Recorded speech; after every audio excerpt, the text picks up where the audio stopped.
Welcome to my YouTube channel TS academy.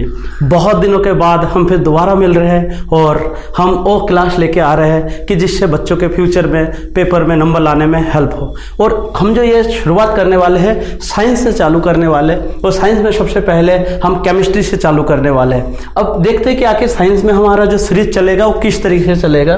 देखिए, सबसे पहले देखिए हमारा जो सिलेबस में है क्लास 10th के सिलेबस में, इसमें हमारा क्या चल रहा है।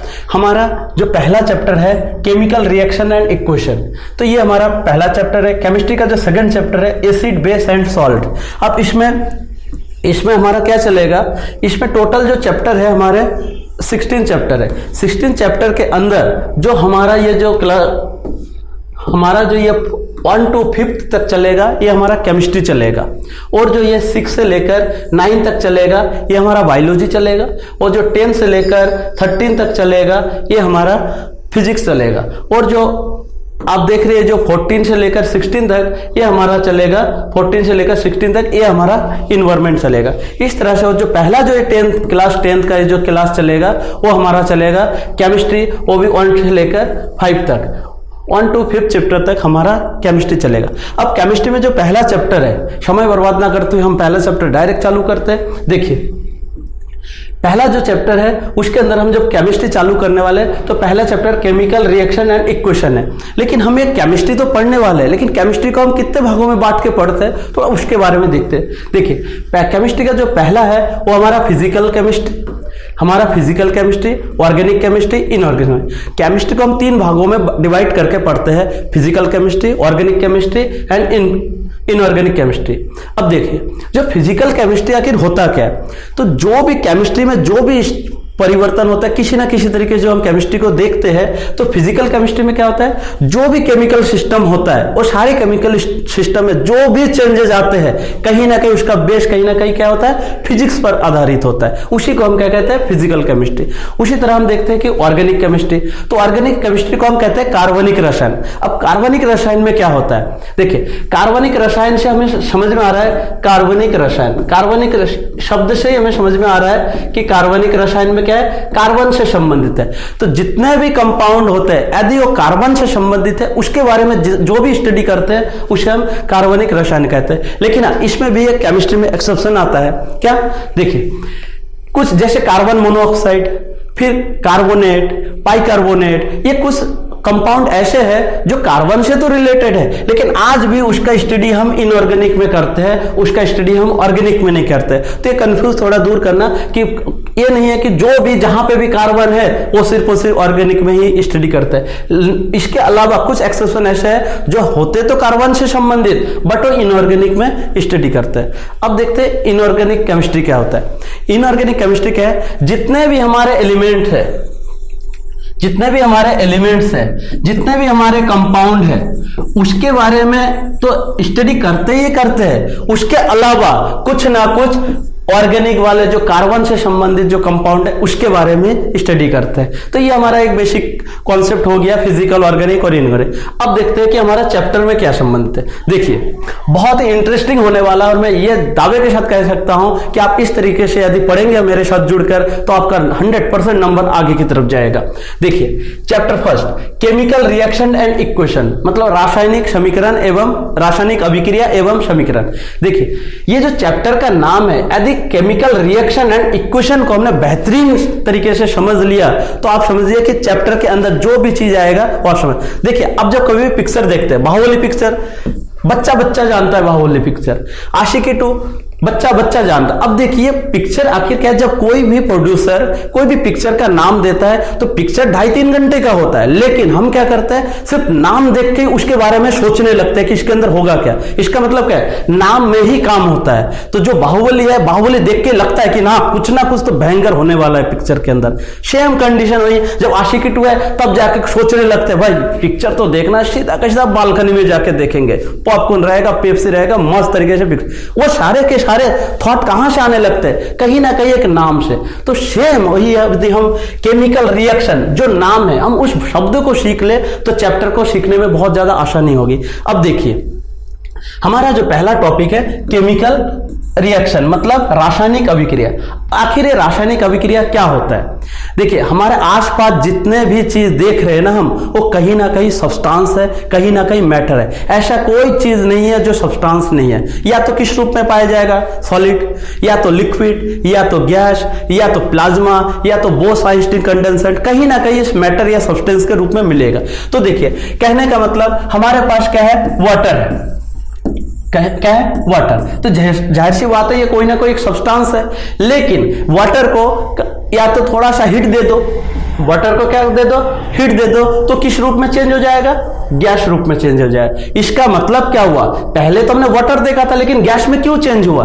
तो ये जो किसी सब्सटेंस का या किसी मैटर का जब हम किसी दूसरे मैटर में चेंज देखते हैं तो उसे हम क्या कहते हैं? केमिकल रिएक्शन कहते हैं। मीनिंग क्या है? इसको सरल शब्दों में समझते हैं। जैसे कहने का मतलब, कोई लड़का या लड़की क्या करता है? शादी में भाग लेता है, उसे हम क्या कहते हैं? दुल्हा और दुल्हन।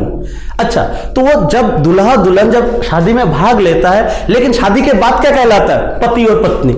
अच्छा, तो क्या हुआ? उसके अवस्था में कहीं ना कहीं परिवर्तन हुआ। तो जिस तरह से एक दुल्हा और दुल्हन शादी में भाग लेकर एक पति पत्नी का रूप लेता है, सेम टू सेम वाटर में भी क्या होता है? एक पानी का चेंजिंग, पानी के रूप में, पानी को किस में चेंज करते हैं हम? गैस के रूप में चेंज होते हैं। इस तरह से अवस्था में परिवर्तन, अर्थात एक स्टेट से दूसरे स्टेट में चेंज होना ही क्या कहलाता है? हमारा रासायनिक अभिक्रिया कहलाता है। आखिर रासायनिक अभिक्रिया में जैसे मान लीजिए पति पत्नी डायरेक्ट, पति पत्नी का डायरेक्ट बन गया।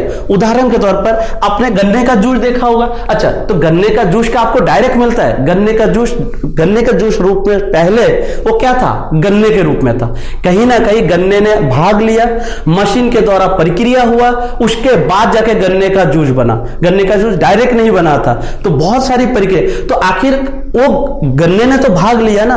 तो उसी प्रकार एक शादी में एक दूल्हा और दुल्हन भाग लेता है, उसके बाद शादी वाली प्रक्रिया होती है, उसके बाद जाके क्या होता है? हमारा वो पति पत्नी का रूप लेते हैं। अब इसमें देखते हैं कि आखिर जो भाग लेता है उसे हम क्या कहते हैं? वो जो तैयार होता है उसे हम क्या कहते हैं? देखिए, जो भाग लेता है ना उसे हम क्या कहते हैं? उसे हम रिएक्टेंट कहते हैं।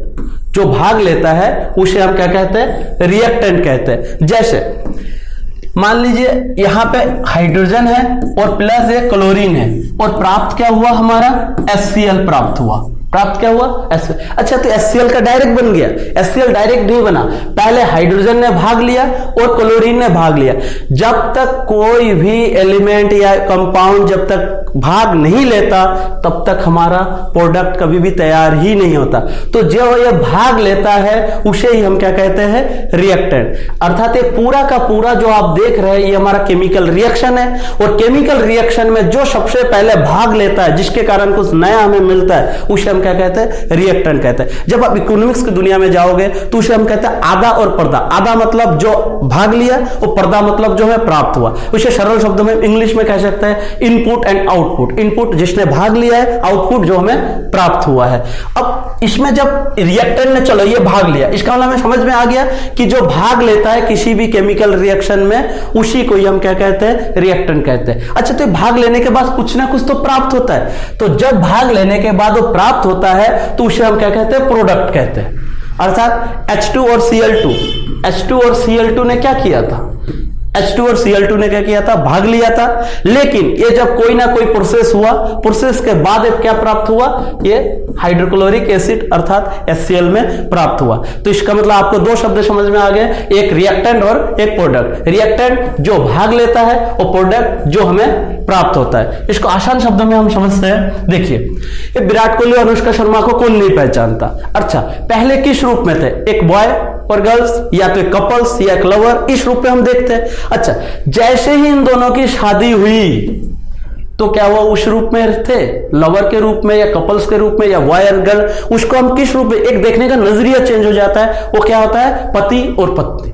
इसका मतलब पति और पत्नी के रूप में हम देखते हैं। अर्थात जब तक शादी नहीं हुई थी ठीक है, वो अलग रूप में अलग नजरिए से हम देखते थे, जैसे शादी हो गई हम अलग नजरिए से देखते हैं। तो जब इसका मतलब मैरिज में दोनों ने भाग लिया, दूल्हे के रूप में और दुल्हन के रूप में, तो जो भाग लेता है वो रिएक्टेंट, इसका मतलब शादी से पहले वो रिएक्टेंट का काम कर रहे थे, जैसे दूल्हे के और दुल्हन के रूप में भाग लिया वो फिर प्रोडक्ट के रूप में काम करेगा, पति और पत्नी के रूप में। इसका मतलब प्रोडक्ट पहले बनता है या रिएक्टेंट पहले बनता है? सबसे पहले क्या भाग लेता है? रिएक्टेंट। बिना प्रोडक्ट का कोई महत्व नहीं है जब तक रिएक्टेंट ना हो, क्योंकि रिएक्टेंट ही नहीं होगा तो प्रोडक्ट तो बनेगा ही नहीं। अर्थात आप कॉन्सेप्ट क्लियर कीजिए कि पहले रिएक्टेंट होता है उसके बाद प्रोडक्ट। इसका मतलब जैसे यहां NH3 है और HCl है, इसका मतलब ये दोनों क्या होगा? रिएक्टेंट होगा, और ये प्राप्त क्या हो गया? अमोनियम क्लोराइड NH4Cl, तो बाद में क्या हुआ?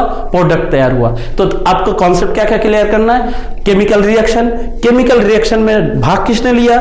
केमिकल रिएक्शन में भाग किसने लिया? रिएक्टेंट ने। फिर जाकर वो आउटपुट क्या निकला? आउटपुट हमारा क्या निकला? प्रोडक्ट के रूप में निकला। इस तरह से हमारा कन्वर्ट। अब देखिए, जब हम रासायनिक अभिक्रिया देख रहे हैं, केमिकल रिएक्शन देख रहे हैं, तो केमिकल रिएक्शन हमें पता कैसे चलेगा कि हाँ ये केमिकल रिएक्शन हो रहा है? ठीक है, देखिए एक बच्चे में जब परिवर्तन होता है ना, माँ और बाप को पता चल जाता है कि बच्चे में कुछ तो परिवर्तन हो रहा है। बच्चा यदि 3 दिन खाना नहीं खाता है तो माँ को बाप को पता चल जाता है कुछ तो है, कुछ तो गड़बड़ हो रहा है, कि क्या कारण। सेम टू सेम हमें जब रासायनिक अभिक्रिया में एक अवस्था से दूसरे अवस्था में जब हम परिवर्तन करते हुए देखते हैं तो हमें किस किस तरीके से पता चलता है कि यह परिवर्तन हो रहा है, केमिकल रिएक्शन हो रहा है। देखिए वो हमें पता कैसे चलता है? एक तो हमें इस तरह से पता चलता है, उसे हम कहते हैं कैरेक्टरिस्टिक्स ऑफ केमिकल रिएक्शन, मतलब रासायनिक अभिक्रिया की विशेषताएं। तो पता कैसे करते हैं कि हाँ परिवर्तन हो रहा है? जैसे एवोल्यूशन ऑफ गैस, यदि गैस का उत्सर्जन हो या गैस का निकास हो तो इस हमें पता चल जाता है कि हाँ केमिकल चेंजेस हो रहे हैं। जैसे उदाहरण के तौर पर आप यदि सोडियम की अभिक्रिया यदि आप HCl से करवाएंगे तो आपका बनेगा NaCl और प्लस H2। तो इस तरह से यदि कोई हाइड्रोजन गैस निकला है, तो इस तरह से यदि कोई गैस निकल रहा है तो इसका मतलब अवस्था में परिवर्तन हो रहा है। क्यों? क्योंकि यहां पे तो कोई गैस अलग से था ही नहीं, लेकिन रिएक्शन के बाद क्या हुआ? कोई ना कोई गैस निकल रहा है। तो इस तरह से यदि कोई गैस का निष्कासन होता है तो हम कहते हैं हाँ केमिकल रिएक्शन हो रहा है। सेम टू सेम रंगों में परिवर्तन। अच्छा, यदि हमें देखते हैं कि यदि रंगों में परिवर्तन हो रहा है, जैसे उदाहरण के तौर पर आपने वो देखा होगा, लोहा देखा होगा। देखिए ये शेप दिखाई दे रहा है, आप शेप को काट के कभी रख दीजिए, 2 दिन 1 घंटा 5 घंटे बाद ही आप देखिए। अच्छा, शेप काट के जब रखते हैं तो जिस कलर का होता है तो बाद में क्या वैसा रहता है? नहीं, कहीं ना कहीं उसमें कलर चेंजेस आ जाते हैं। तो उसी कलर चेंजेस को हम कहते हैं हाँ केमिकल रिएक्शन हुआ है। अच्छा, आप लोहा देखते हैं घर में, जब आपका लोहा, आप कभी भी घर में लोहा देखेंगे उसको किसी मॉइस्चर जगह में रखिए या बारिश के पानी में रखिए और लंबे समय तक रख के देखिए, कहीं ना कहीं लोहा में क्या होगा? इस तरह से एक ब्राउन कलर का हिस्सा आ जाता है। तो इसे हम क्या कहते हैं? जंग। ठीक है, इसे हम कहते हैं कोरेजन, रस्टिंग। तो इस तरह से यदि मतलब आयरन पर यदि इस तरह से कलर आ जाता है तो इसका मतलब हम बोलते हैं कि हाँ यहाँ केमिकल रिएक्शन हुआ है। अच्छा, यहाँ देखिए कोई क्या कलर चेंज हुआ है? बिल्कुल नहीं हुआ है, तो हम कहेंगे यहाँ पे केमिकल रिएक्शन नहीं हुआ है। इस तरह से हम समझ सकते हैं कि हाँ यहाँ पे केमिकल रिएक्शन हुआ है। अगला देखते हैं चेंजेस स्टेट ऑफ सब्सटेंस, पदार्थ की अवस्था में परिवर्तन। अभी अभी मैंने जैसे बताया था, अब मान लीजिए आपके पास क्या है? आइस है, मतलब बर्फ है। अच्छा, इसको जैसे थोड़ा हीट देंगे तो ये बर्फ किस में चेंज हो जाएगा? आइस किस में चेंज हो जाएगा? वाटर में चेंज हो जाएगा। आइस किस में चेंज हो जाएगा? वाटर। इसको थोड़ा और हीट दे तो इसका मतलब ये किस में चेंज हो जाएगा? गैस में चेंज हो जाएगा। अच्छा, तो ये अलग सब्सटेंस था, जैसे थोड़ा सा हीट मिला ए वाटर, तो क्या केमिकल रिएक्शन हुआ है? मेरे ख्याल से आपका कॉन्सेप्ट क्लियर हो गया तो आप खुद ही बता देंगे हाँ केमिकल रिएक्शन हो रहा है। वरना अवस्था में तो परिवर्तन ही नहीं होता। पहले हमने बता दिया जब एक अवस्था से दूसरी अवस्था या एक स्टेट से दूसरे स्टेट में कोई पदार्थ में चेंजेस आता है, सब्सटेंस में चेंजेस आता है, तो उसे हम क्या कहते हैं? Chemical reaction. तो देखिए ये क्या चेंजेस नहीं आ रहा है? आ रहा है। अच्छा, वाटर को थोड़ा हीट दिया तो गैस में चेंजेस आ रहा है, तो इसका मतलब केमिकल चेंजेस, मतलब केमिकल रिएक्शन हो रहा है। अब देखिए चेंजेस इन टेम्परेचर। अच्छा, कभी तापमान में वृद्धि होती है, कभी तापमान में क्या होता है, कमी होती है, मतलब टेम्परेचर में इंक्रीज होता है, कभी डिक्रीज होता है। तो इस प्रकार से हम समझ सकते हैं कि यहाँ केमिकल रिएक्शन हो रहा है। फॉर्मेशन ऑफ प्रिसिपिएट, अपक्षेपण का निर्माण। अब देखिए प्रिसिपिएट क्या होता है, जब भी कोई दो एक्वस वाले सब्सटेंस आपस में मिलते हैं और एक सॉलिड वाला सब्सटेंस दे देगा, उसे हम कहते हैं प्रिसिपिएट। तो इस प्रकार से जब कभी चेंजेस आता है तो उसे हम क्या कहते हैं, हाँ केमिकल रिएक्शन हो रहा है। इस तरह से हम कह सकते हैं केमिकल रिएक्शन हो रहा है। देखिए यहां पे हाइड्रोजन गैस निकल रहा है, ये जब मान लीजिए यहां हमारा ये क्या है, जिंक है, और जिंक को हम जब किसी सल्फ्यूरिक एसिड या HCl से रिएक्शन करते हैं तो रिएक्शन करने के बाद हमारा क्या है, ये जैसे मतलब एक वो बुलबुलापन उठता है इसमें, और ये जैसे ये उठता है तो इसमें हम जैसे ये कोई मोमबत्ती या किसी को जला के रख दोगे तो ये हाइड्रोजन वाली गैस जब आएगी तो पॉप साउंड का होगा। तो जैसे ये पॉप साउंड, तो हाइड्रोजन गैस की पहचान ही वही पॉप साउंड है। तो जैसे ये पॉप साउंड देगा समझ जाओगे कि हाइड्रोजन गैस निकला है, और जैसे हाइड्रोजन गैस निकला है हम बता देंगे कि हाँ केमिकल रिएक्शन हुआ है। तो इस तरह से आप अलग अलग एग्जांपल द्वारा आप समझ सकते हैं कि हाँ केमिकल रिएक्शन हुआ है। ये देखिए अवस्था में चेंजिंग द्वारा हम समझ सकते हैं, सॉलिड से लिक्विड बन रहा है, लिक्विड से गैस बन रहा है, इस तरह से हम समझ सकते हैं कि हाँ केमिकल रिएक्शन हो रहा है। उसके बाद देखिए ये प्रिसिपिएट बन रहा है, कभी भी अब प्रिसिपिएट बनने के अलग अलग क्रियाएं होती है, अलग अलग तरीके होते हैं। तो कभी भी जब दो लिक्विड वाले सब्सटेंस आपस में रिएक्शन होकर एक नया सब्सटेंस बनाएगा, बट वो सॉलिड में होना चाहिए, उसी को हम कहते हैं प्रिसिपिएट कहते हैं। ठीक, अब देखिए एक टॉपिक आ रहा है, तो इसका मतलब आपका ये टॉपिक खत्म हो गया केमिकल रिएक्शन का, आपने थोड़ा बहुत करके समझा, और मैं इसके बाद जाके इमेजेस द्वारा और बहुत सारे उदाहरण द्वारा या क्वेश्चन द्वारा मैं आपको और भी समझाऊंगा कि इसका मतलब क्या होता है। ठीक, अच्छा देखिए एक टॉपिक आ रहा है केमिकल रिएक्शन। अब हम समझते हैं कि केमिकल रिएक्शन क्या होता है, सॉरी इक्वेशन क्या होता है। अभी अभी हमने केमिकल रिएक्शन पढ़ा, अभी अभी हमने केमिकल रिएक्शन पढ़ा जिसे हम कहते हैं रासायनिक अभिक्रिया। अच्छा, तो रासायनिक अभिक्रिया को क्या मैं ऐसा बोल सकता हूं कि हाइड्रोजन प्लस क्लोरीन रिएक्शन करके बनेगा हाइड्रोक्लोरिक एसिड। मैं ऐसा बोल सकता हूं कि हाँ हाइड्रोजन और क्लोरीन आपस में रिएक्शन करके क्या बनेगा, हाइड्रोक्लोरिक एसिड बनेगा। लेकिन एक बात सोचिए, इसको क्या मैंने किसी सिंबल द्वारा दर्शाया? नहीं, कोई सिंबल द्वारा इसे शो नहीं किया। क्या इसे मैंने कोई फार्मूले द्वारा दर्शाया, केमिकल फार्मूले से दर्शाया? नहीं दर्शाया। तो इसका मतलब जब तक हम इसे किसी केमिकल फार्मूले द्वारा या किसी सिंबल द्वारा नहीं दर्शाते हैं तो उसको हम क्या कहते हैं, केमिकल रिएक्शन कहते हैं। लेकिन जैसे ही ये हाइड्रोजन को मैं बोल दूं कि H2 प्लस क्लोरीन को मैं बोल दूं कि Cl2 और इसका बोल दूं मैं HCl। अच्छा, इसका मतलब क्या मैंने इसमें सिंबल द्वारा दर्शाया हाइड्रोजन को? बिल्कुल। क्लोरीन को सिंबल द्वारा दर्शाया? बिल्कुल। और हाइड्रोक्लोरिक एसिड को सिंबल द्वारा दर्शाया? बिल्कुल। तो जब हम किसी भी केमिकल रिएक्शन में जब हम किसी भी एलिमेंट या कंपाउंड को जब उसके सिंबल या उसके कंपाउंड केमिकल फार्मूले से दर्शाते हैं तो उसे ही हम केमिकल इक्वेशन कहते हैं। कॉन्सेप्ट क्लियर हुआ?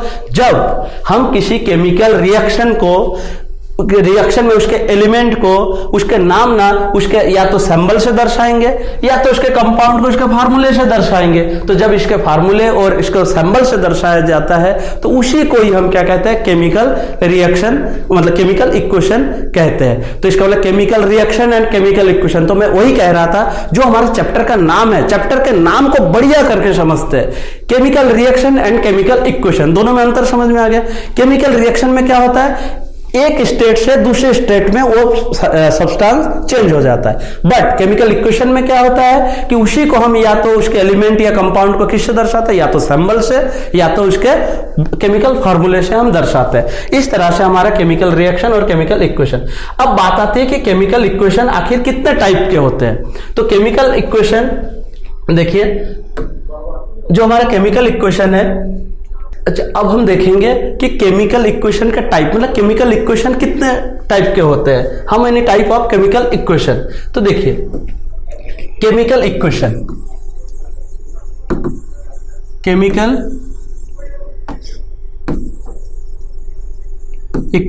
तो केमिकल इक्वेशन को हम जनरली 2 टाइप्स में बांट के पढ़ते हैं। Number 1 balance balance chemical equation, number 2 unbalance chemical equation. तो इस तरह से हम 2 टाइप में बांट के पढ़ते हैं। देखिए, बैलेंस केमिकल इक्वेशन संतुलित रासायनिक समीकरण, अनबैलेंस केमिकल इक्वेशन असंतुलित रासायनिक समीकरण।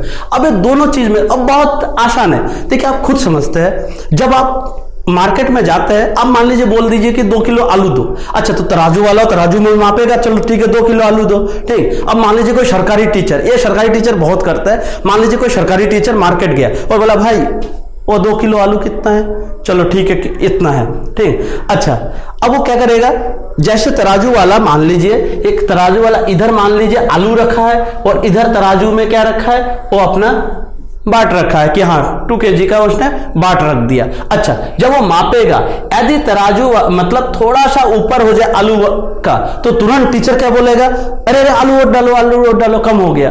अच्छा, यदि मान लीजिए आलू ज्यादा पड़ गया, ठीक है, बाट कम हो गया, तो इसका मतलब क्या होगा, वो तराजू वाला क्या करेगा, आलू वाला क्या करेगा, आलू को कम कर देगा। रीजन क्या है, इसका मतलब वो बैलेंस कर रहा है, ठीक है। वो बैलेंस करने के बाद क्या होगा, उसे ही कहते हैं हम बैलेंस केमिकल इक्वेशन।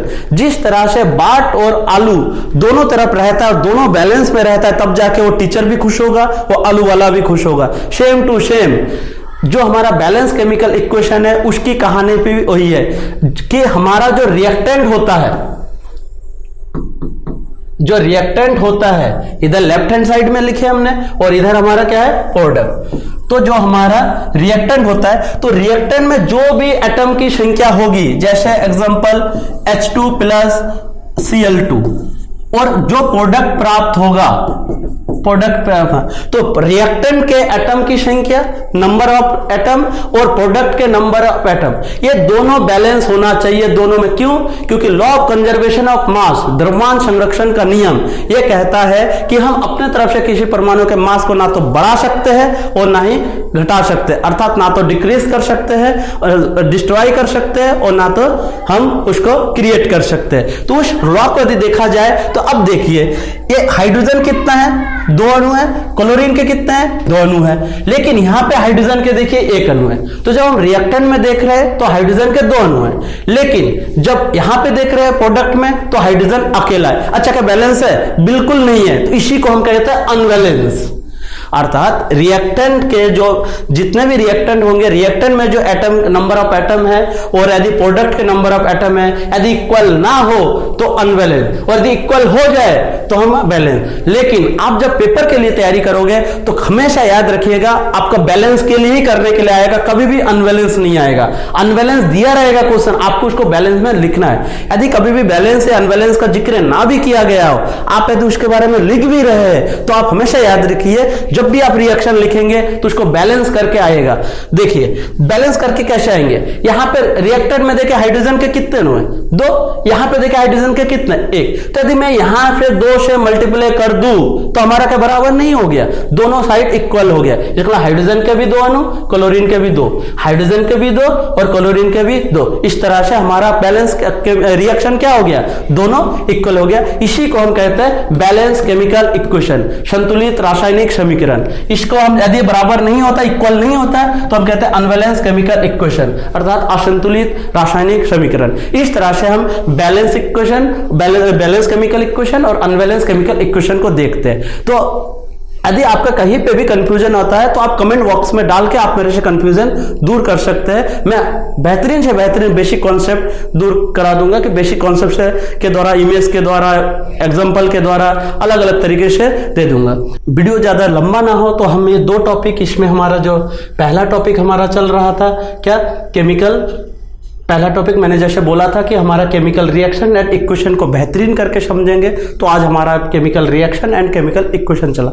नेक्स्ट जो हमारा जो पार्ट 2 में ये आएगा, हमारा बैलेंस केमिकल इक्वेशन और अनबैलेंस केमिकल इक्वेशन को और उदाहरण द्वारा समझेंगे, एग्जांपल द्वारा समझेंगे, और इसको हम क्या करेंगे, इसके अलग अलग कॉन्सेप्ट द्वारा और क्वेश्चन आंसर लगा के हम इसके कॉन्सेप्ट को क्लियर करेंगे। Thank you so much.